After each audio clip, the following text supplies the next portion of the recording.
The night in Seoul seemed orchestrated by fate itself. Under the incessant rain, the streets shone like broken mirrors, reflecting the city's luxury and lies. Inside a gleaming black car, CEO Kang Ji-hoon adjusted his suit with the precision of someone who controls everything, except his own heart. Beside him, Min Seo-yeon sported a studied smile, impeccable red lipstick, and the coolness of someone who knows the price of the role she's about to play. The dinner broadcast live on the program. Night of Luxurious Love was not just a social event, it was a carefully planned showcase to showcase his success, his power, and the new woman at his side. But fate rarely respects human plans. The chosen restaurant, elegant, lit by chandeliers and memories, was the same one where Ji-hoon, years ago, had knelt before Yoon Hae-jin, promising to love her until the end of his days. Now, as the flashbulbs captured false smiles, a silent melancholy betrayed him. Amid glasses and violins, the past whispered, insisting on being remembered. Across the room, a woman in a simple uniform discreetly adjusted her glasses, avoiding his gaze, until she saw him.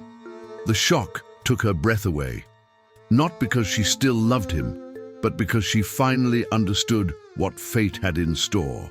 And when their eyes met for a brief second, something that had slumbered for years awakened. What would happen when the man who had forgotten her was forced to face the woman he himself had destroyed? If this story has kept you hooked so far, subscribe now and leave a like. That way you won't miss the next chapter of this journey where destiny still has much to reveal. Years before that fateful night, the same restaurant was a simple refuge, lit by small candles and big dreams. Kang Ji-hoon, he wasn't wearing a suit, but a crumpled intern's uniform. His ink-stained fingers betrayed the days he'd sketched designs until dawn. It was there, among modest tables and the sound of rain similar to that night's, that he met Yoon Hae-jin, the waitress with a serene gaze and a smile capable of disarming any pain. She served him timidly and listened, unhurriedly, to the stories of a young man who believed that love and ambition could coexist. Hae-jin believed in him before any investor. She was the one who helped him pay his late rent, who waited for him through nights of no return, who patiently sowed hope into every failure. When he finally managed to launch his first company, he promised he would never let success change the man he was. However, time, that cruel sculptor, shapes promises like the wind shapes sand. As Ji-hoon's empire grew, the sparkle in Hae-jin's eyes began to be replaced by the reflection of screens of endless meetings and the false faces of high society. Gossip, inevitable in the corporate world, arrived like poison disguised as advice. A friend warned him about rumors that Hae-jin was having an affair with an employee. Another said he'd seen compromising messages. Neither of them presented proof, but Ji-hoon, overcome by the arrogance of someone who no longer knew how to trust, allowed doubt to become a sentence. On a rainy afternoon, like all the ones that would mark his upheavals, he confronted her coldly. She cried, begged, explained, but his heart was already blinded by pride. Without a packed suitcase or a clear destination, Hae-jin left the house she helped build, taking only a simple necklace he'd given her during their time of true love. She left without shouting, without cursing, and this serenity hurt more than any scandal. Ji-hoon watched the door close, believing he was right, that protecting his reputation was more important than listening to his heart. But as the years passed, memories of her began to seep through the cracks of luxury, the smell of coffee in the morning, her laughter on simple days, the look that made him human. And now, sitting in the same restaurant, with another woman by his side and cameras surrounding him, the past seemed to have returned not just as a memory, but as a relentless mirror. Every detail, the color of the walls, the aroma of the wine, the sound of the piano, reminded him that success can buy everything except the forgiveness of time. From the counter, unbeknownst to him, Hae-jin watched him for the first time in years. Her eyes were no longer filled with tears, only the distance of someone who has learned to survive. And as he raised a glass in a toast, a shiver ran down his spine. It was as if the air had shifted, as if something invisible was preparing to descend upon him with the weight of an inevitable fate. Dinner had barely begun, and the karma clock was already ticking. What Ji-hoon didn't know was that very night, the love he betrayed would come back to collect, and everyone would watch his condemnation on national television. Earlier that week, Min Seo-yeon had insisted on dinner at that particular restaurant. She had read in a magazine that the place was known for attracting prosperity to couples who share their first toast under its lights. Fate, like an invisible and cruel scriptwriter, placed the pieces on the board. Ji-hoon tried to suggest another place, one of the many he frequented with politicians and businessmen, but Seo-yeon was firm, and he, out of vanity, gave in. After all, the public would see him alongside a young, beautiful woman in a sophisticated setting, projecting the perfect image of a successful and desired man. Along the way, the silence between them said more than any words. Seo-yeon glanced at the gold watch on Ji-hoon's wrist and smiled with the confidence of someone who believed she had won what many dreamed of, the heart of a millionaire. Ji-hoon, however, felt a subtle unease, as if something inside him refused to move on. Maybe it was the weight of the past. Maybe it was just his conscience, that quiet voice the powerful pretend not to hear.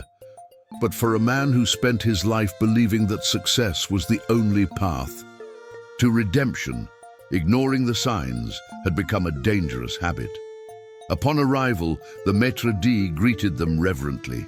The restaurant, now renovated, retained the same name and aura. The dark wood walls and the gleam of crystal brought back memories of another era. He tried to focus on Seo-yeon, who wore a practiced smile for the cameras, but every detail of the room betrayed him. The soft music, the familiar aroma of red wine, the sound of glasses clinking. It was as if time had folded in on itself and shown him what had been lost at the price of power. While the production team adjusted lights and microphones, Seo-yeon fixed her hair, eager to get her frame right. Ji-hoon took a deep breath and attempted a smile, but his gaze was involuntarily drawn to a woman passing discreetly between the tables, carrying a tray. It was brief, only a second, but enough to make his blood run cold. There was something familiar about that restrained way of walking, that calm and firm posture, as if time hadn't completely erased her. For a moment, Ji-hoon thought he was seeing a ghost, but it wasn't. It was flesh, it was soul, it was living memory. It was Yoon Hae-jin, and fate had just placed her back before the man who had destroyed her. He looked away, trying to feign normalcy, but felt his heart race uncontrollably. The cameras turned on, the recording began, and the host's first question echoed, "Mr. Kang Ji-hoon, what is the secret to lasting love?" His smile faltered, and in that brief moment of silence between question and answer, the audience didn't know it, but all hell was about to break loose. The restaurant's dining room pulsated with practiced elegance. Warm lights reflected off crystal glasses, and the murmur of rich voices mingled with the distant sound of the piano. But for Kang Ji-hoon, everything seemed muffled, as if he were inside a dream about to collapse. The host's question still echoed in his mind. What's the secret to lasting love? And even as he forced a smile for the cameras, he felt the air thin, heavy, as if every breath betrayed the fear of being discovered. Min Seo-yeon, at his side, maintained a fake smile, lightly touching his arm to reassure him of her possession. That touch, which should have conveyed security, only reminded him of what he had lost. The sweetness of a genuine gesture, something money could never buy. Across the room, Yoon Hae-jin, He moved with the serenity of someone who has learned to rebuild themselves in silence. His dark uniform contrasted with his pale skin, and his tied-up hair highlighted the firmness of his gaze.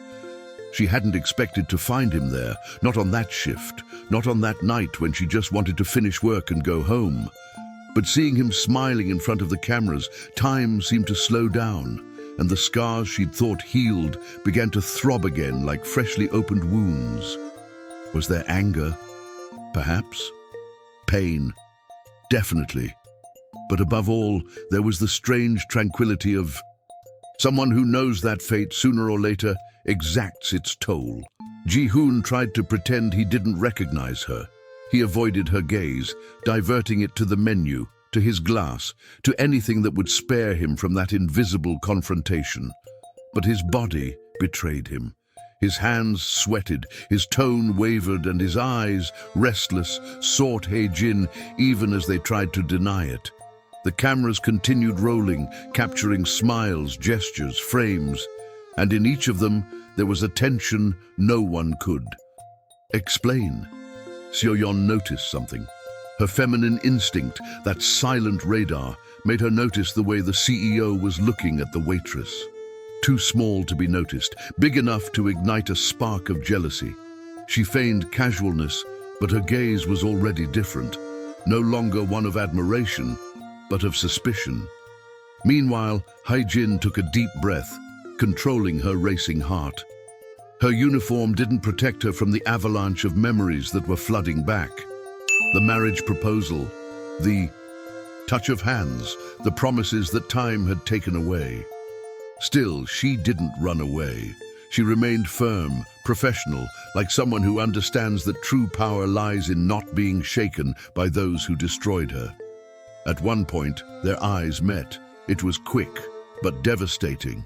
Ji-hoon felt the ground disappear and the world seemed to stop for a moment. She looked at him without anger, without hate, and that look was the deepest blow. Because silent forgiveness, the one that goes unspoken, is what hurts the most. The host, unaware of the emotional earthquake unfolding at the table, asked for a toast. Ji-hoon raised his glass with trembling hands.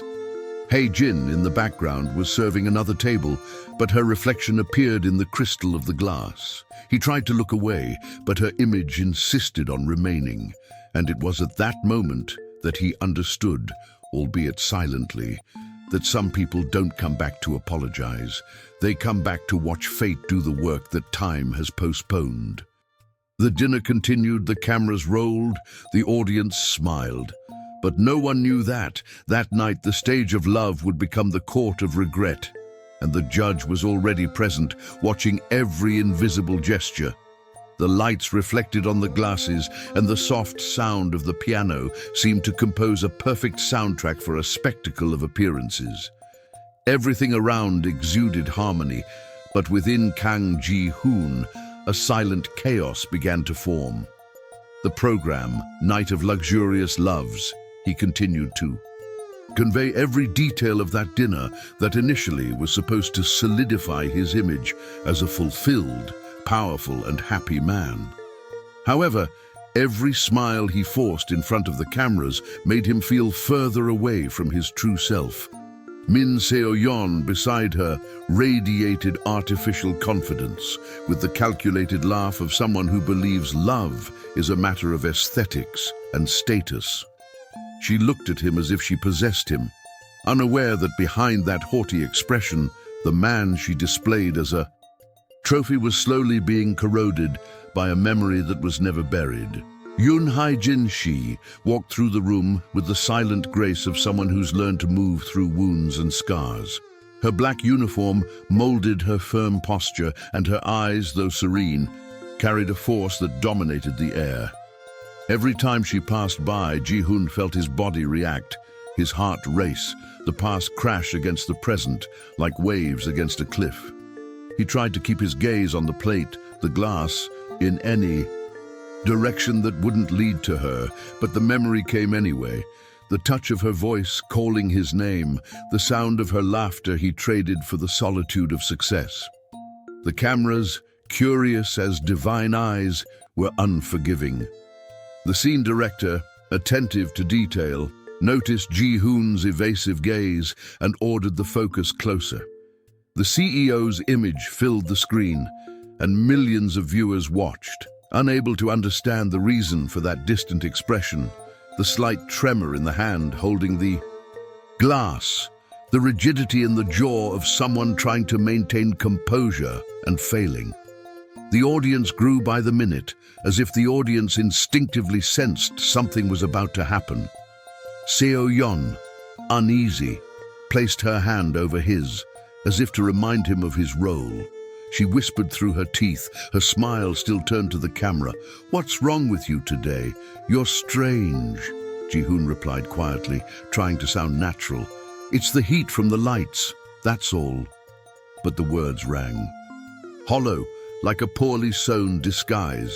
The audience didn't hear the answer, but they felt the tension rippling through the screen, and social media began to fill with curious comments. Across the room, Hae-jin noticed his discomfort and, for the first time in years, felt the universe shift into balance. There was no vengeance in his gaze, just the serenity of someone who understands that certain falls don't need to be pushed. Just let the weight of guilt do the work. The cameras kept rolling and, for a brief moment, the lens flare captured something unprecedented. The image of Ji-hoon and Hae-jin in the same frame. He in the foreground, she in the background, almost out of focus, but with a presence impossible to ignore. Millions watched, unaware that this scene would be remembered as the beginning of the collapse of an empire.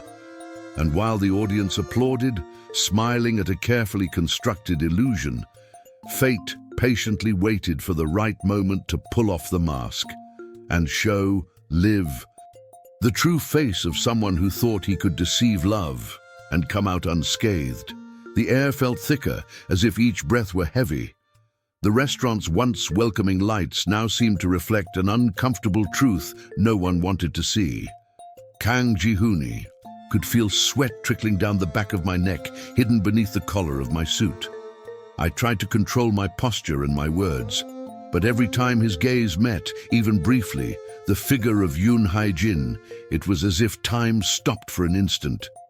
Echoing in his mind, the broken promises and the words he preferred to forget. At the table, Min Seo-yeon, he understood everything, even though he tried to hide it.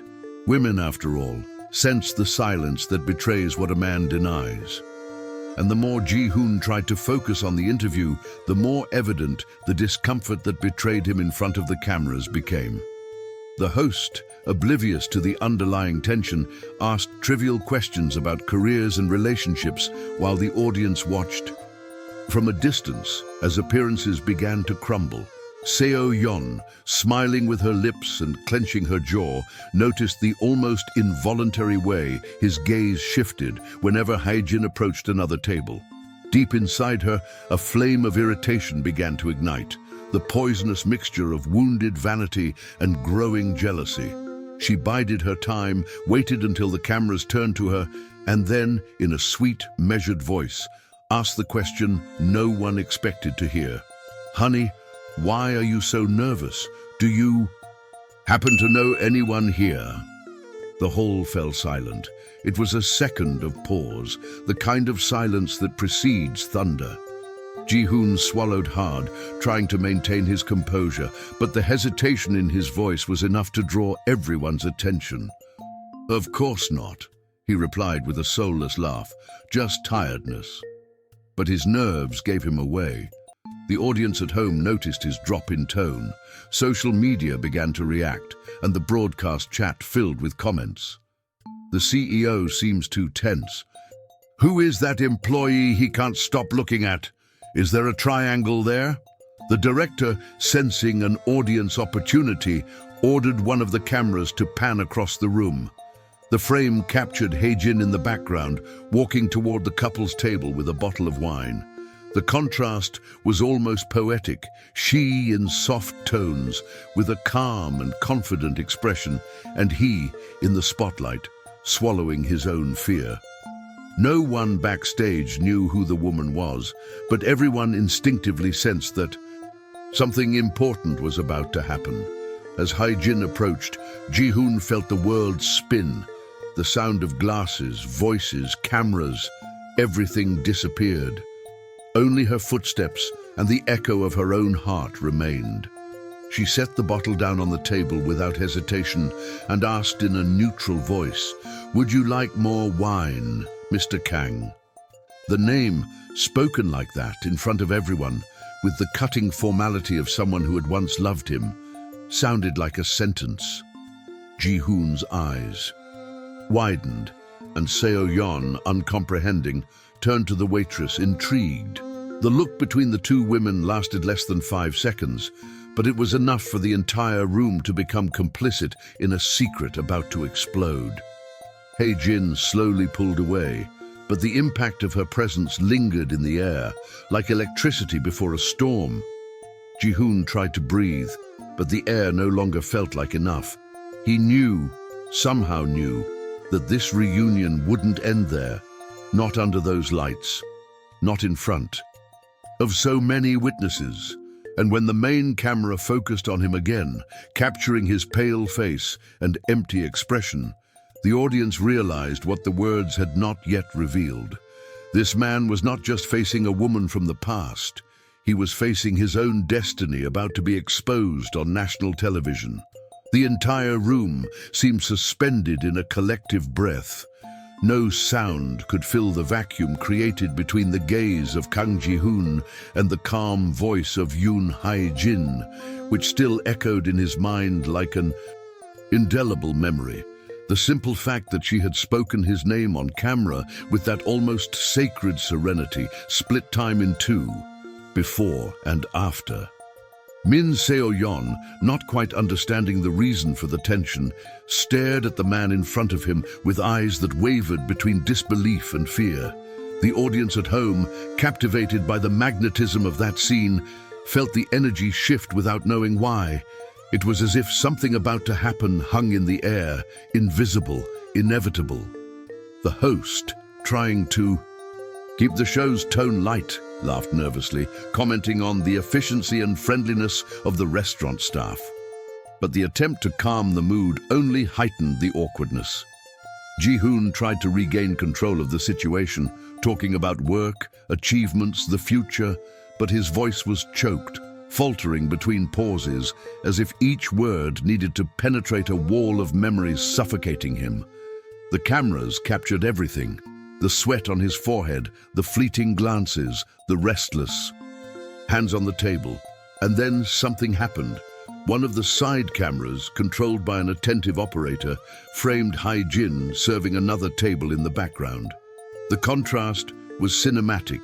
She in uniform, restrained, and he in formal attire, exposed to the light.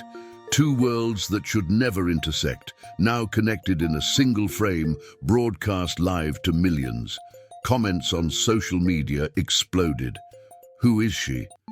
Why did he look pale? Do they know each other? The program, which until then had been a showcase of appearances, transformed in real time into a field of uncontainable emotional tension. Seo-yeon, driven by something between instinct and anger, called the waitress back. "Ma'am, bring us more wine," she asked with a forced smile, the kind born of suspicion. Hae-jin approached, maintaining her composure. Ji-hoon lowered his eyes, wishing the floor would swallow him whole. But she, in a firm, polite voice, asked, "The same wine as before, Mr. Kang, or would you prefer a fuller-bodied one, like you used to ask?" The sentence fell like a blade. The mistress turned to the man, astonished. "What do you mean, used to ask?" she asked, her voice rising without her noticing the microphone was still on. The audience at home listened. People began recording the screen, commenting, sharing. The presenter, unsure of what to do, tried to intervene, but the situation had already gotten out of control. Hae-jin placed the bottle on the table, her hands steady, her eyes fixed on the man who had destroyed it. Ji-hoon, not daring to look her in the eye, simply mumbled something inaudible. And then, with the dignity of someone carrying the truth on their shoulders, she lifted her chin and said, without raising her voice, "Don't worry, Mr. Kang. This time the wine won't taste like a lie." The silence that followed was more deafening than any scream. The sound of the crystal clinking, Seo Yeon's shaky breath, the clicking of the cameras, everything seemed to echo within. An emotional abyss. Production panicked, but cutting the signal would have been rating suicide. Viewers were mesmerized. The name Kang Ji-hoon began to rise in searches instantly. The story, which until then had been part of a private triangle, now took on the dimension of a national scandal. Seo Yeon, feeling humiliated, rose from her chair, her eyes brimming with rage. "Did you deceive me too?" she shouted, pointing her finger at him. Ji-hoon tried to explain himself, but words had no power. Hae-jin simply watched, motionless, with the cold serenity of someone who has cried all she could cry. And it was in that moment, amidst flashes, cameras, and chaos, that the audience understood what they were really watching. This wasn't a show about luxurious love. It was a live broadcast of a man's downfall. The presenter, lacking the courage to finish, stammered a meaningless sentence. The directors in the booth decided to continue, knowing they were facing a historic moment. Ji-hoon then stood up, his eyes brimming with tears, and looked directly at Hae-jin. His voice was low, broken, but clear enough to be heard. "Did you plan this?" She simply smiled, without responding. And in that silence, full of meaning, the audience knew the answer didn't matter. What was done could no longer be undone. And the worst was yet to come. The restaurant-turned-studio no longer exuded glamour or celebration. It was an emotional battleground where every glance carried the weight of a sentence. The audience, transfixed before their screens, watched the downfall of a man who, until moments before, had symbolized perfection, success, and absolute power. Kang Ji-hoon, his face pale and his breathing ragged, struggled to maintain the image of the untouchable CEO, but the disguise was slipping by the second. The cameras captured the trembling in his hands, the empty look in his eyes, the pride bending under the weight of his own conscience. Yoon Hae-jin stood before him in silence, serene and impenetrable, with the posture of someone who didn't need to say anything to be heard. Her presence was both a wound and a redemption. The love that had once sustained him now became a mirror, reflecting everything he had lost. With every second, the audience felt the role reversal, the powerful man in ruins, the wounded woman in full ascension. Seo Yeon, unable to bear the shame, stood up abruptly, knocking over glasses and shouting, "You used me, Ji-hoon! You made a joke of me while I was still thinking about her." The hall fell into absolute silence, and the noise of the flashbulbs became almost deafening. The cameras turned to Hae-jin, who, in a firm, almost whispered voice, declared, "I didn't have to do anything, Mr. Kang. You just found me where you left your conscience." And then, before millions of viewers, Ji-hoon knelt. There was no more disguise, just a man stripped of his own arrogance. The audience held its breath. The country stopped. The world watched. In disbelief, as the powerful CEO begged forgiveness from the woman he once destroyed. But what would happen to him when the cameras went dark and silence became his only audience? The next morning dawned shrouded in an uncomfortable silence, the kind of silence that accompanies the moral hangover after a public tragedy. The previous night's scandal dominated every headline, every screen, every conversation. The recordings of the show had been shared thousands of times on social media, and the name Kang Ji-hoon echoed like a symbol of shame and downfall. His empire, built on years of ambition and manipulation, was beginning to crumble faster than he could have imagined. His company's stock plummeted, investors withdrew, and newspapers ran with merciless headlines. The CEO who deceived the country. The man who betrayed and was betrayed on national television. Nothing he tried to do would be able to erase the image of himself kneeling, begging for forgiveness under the spotlight. Inside, the luxurious penthouse that was once synonymous with victory, Ji-hoon wandered aimlessly, his gaze lost among empty glasses and memories that now weighed like chains. The old portraits, once proudly displayed, seemed to mock him with their frozen-in-time smiles. He remembered the words of Yoon Hae-jin, gentle and relentless. "You found me where you left your conscience." It was the phrase that wouldn't let him sleep, the echo that invaded his thoughts, turning every second into penance. Minnie, Seo Yeon, she had disappeared without a trace, taking with her only anger and the bitter feeling of having been used as an ornament. No phone calls, no messages. The influential friends who had once sided with her shadow vanished within hours. Her partners, cold and practical, betrayed her at the first opportunity, selling their shares before the company completely collapsed. Ji-hoon was experiencing, for the first time, the taste of absolute solitude, the kind that isn't made of absence, but of emptiness. In a desperate attempt to salvage what remained of his reputation, he called a press conference. He stared into the cameras with the same gaze he had once used to win over the public, but now nothing sounded convincing. His words of repentance, rehearsed and measured, fell to the ground like shards of glass, dull and weightless. The public no longer believed in promises, and the world, cruel in its justice, seemed to revel in watching the downfall of a man who built his own throne on lies. When the press conference lights went out and the journalists dispersed, he stood there, motionless, staring at his reflection in the mirrored wall. The man watching him no longer had the gleam of arrogance, nor the vigor of vanity, just the weary expression of someone who finally understands the price of his own arrogance. That night, lying amid the silence that had replaced the sound of applause, Ji-hoon felt something different. Not the pain of loss, but the weight of true regret, the kind that money or power couldn't remedy.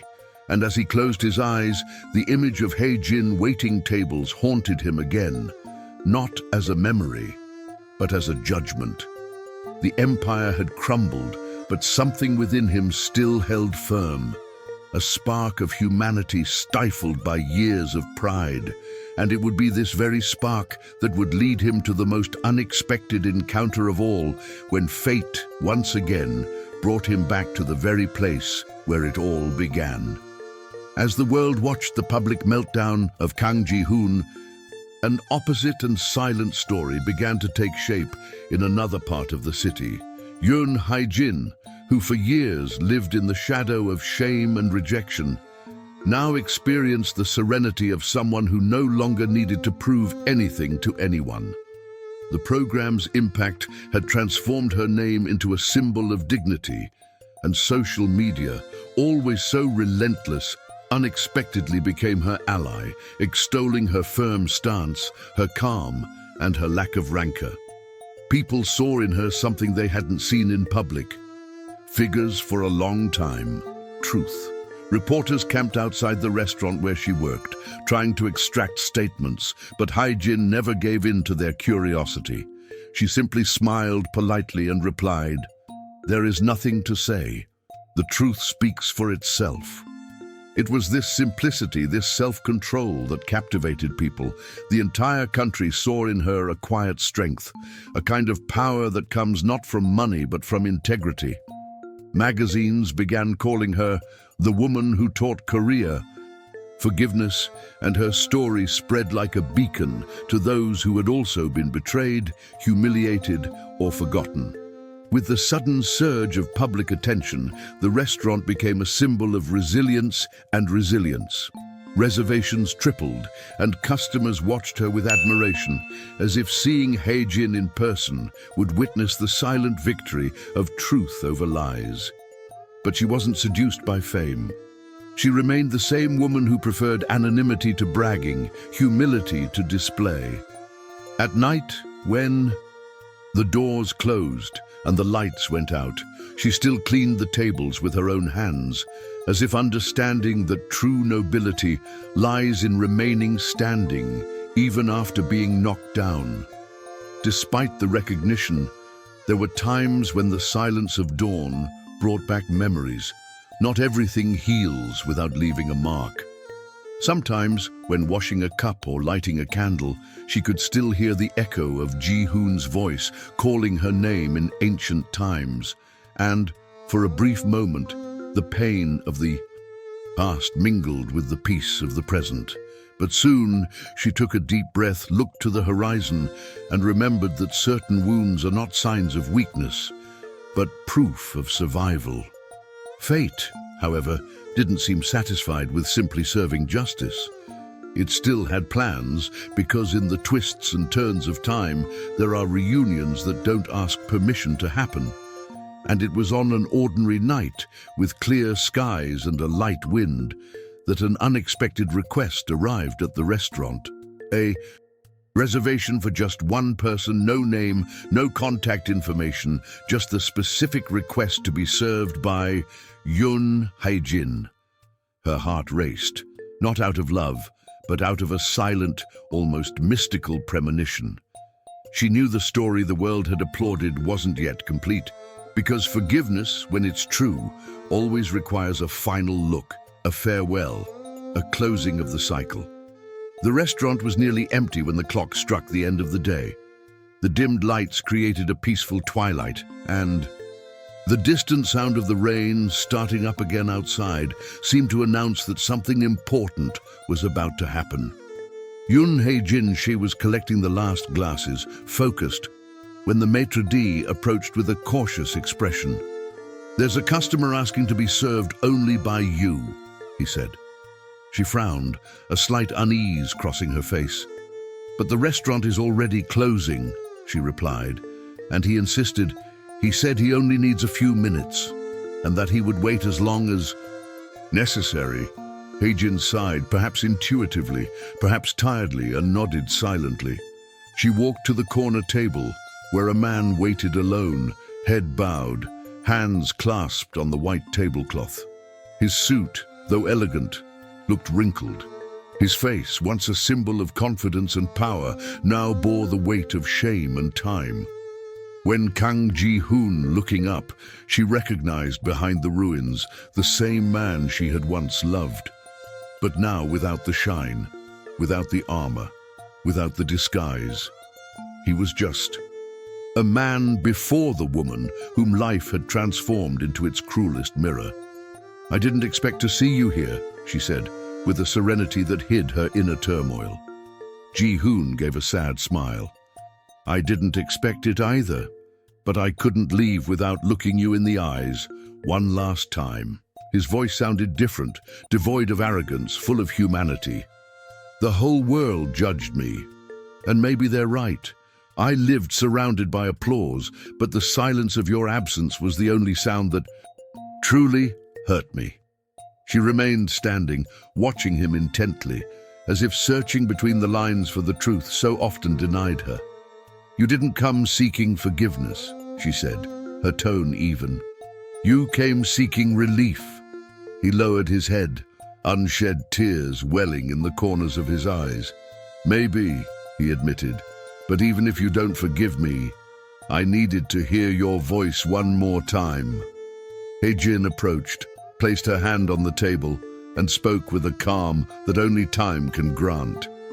"Forgiveness, Ji-hoon, is not a gift you ask for, it's a path you walk, and I've already walked it, not for you, but for myself." Those words, simple and precise, encapsulated years of pain and guilt. He looked at her as if contemplating the end of a life. "Thank you for letting me see what I lost," he murmured. She nodded with a half smile. "It wasn't you who lost. It was the man you chose to be. The silence between them was more eloquent than any goodbye. Ji-hoon stood slowly, bowed his head in respect, and left a letter on the table before leaving. The doorbell rang as he crossed the threshold, the metallic clang echoing like a full stop. But when I opened the envelope and saw only one sentence written in shaky handwriting, "The love I destroyed was the only one that would save me," Hae-jin understood that destiny still held one last lesson, something that time would reveal. The next morning, the rain had stopped, and the sun timidly tried to break through the clouds that covered Seoul. The city continued its rhythm, indifferent to the story that days before had brought the country to a standstill. The news headlines no longer spoke of scandal, but of new beginnings. Yoon Hae-jin, sitting near the window of the still empty restaurant, she watched the remaining drops running down the glass like memories finally fading. The silence that filled the space was different now, no longer one of absence but of peace. For the first time in many years, she felt complete. The episode that had changed her life had become a symbol, and her name echoed across social media like a kind of modern legend.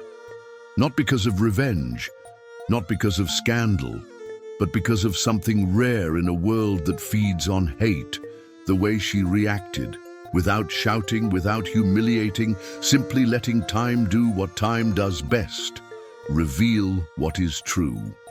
The letter left by Kang Ji-hoon remained tucked away in her drawer, folded carefully. Not as a reminder of a man who hurt her, but as proof that even the hardest hearts can learn to feel the weight of their own choices. Outside, people went on with their lives, but something of that story seemed to linger in the air, a kind of invisible echo, as if fate whispered that no one gets away with their own arrogance. Ji-hoon had disappeared from the spotlight. No one knew where he was, and perhaps it didn't matter. The public, which had once judged him, now limited itself to mentioning him with a mixture of pity and reflection. His empire had been forgotten, but Hae-jin's image, firm and serene, remained. One night, the restaurant was visited again by a television crew, this time not to report scandals, but to tell stories of overcoming obstacles. When the interviewer asked her how she felt looking back, Hae-jin replied with a calm smile, "Time does not destroy truths. It only shows who was prepared to face them." These simple and true words circulated across the internet and touched thousands of people. Because the public understood that fate, when it decides to act, makes no noise. It simply repeats precisely everything that was once done to others. Karma, after all, doesn't rush, but it never forgets. And as the restaurant lights dimmed and the city sank back into night, the camera slowly pulled away, leaving Hae-jin framed by the window, serenely watching the world outside. The final sound was the sound of rain falling again, as if the cycle were complete, and love, though wounded, had finally found rest. If this story touched your heart, subscribe to the channel now and turn on the notification bell. Here, each episode reveals how fate always returns what pride tries to hide. Stay with us and discover, in the next story, that love and karma have more in common than you might think.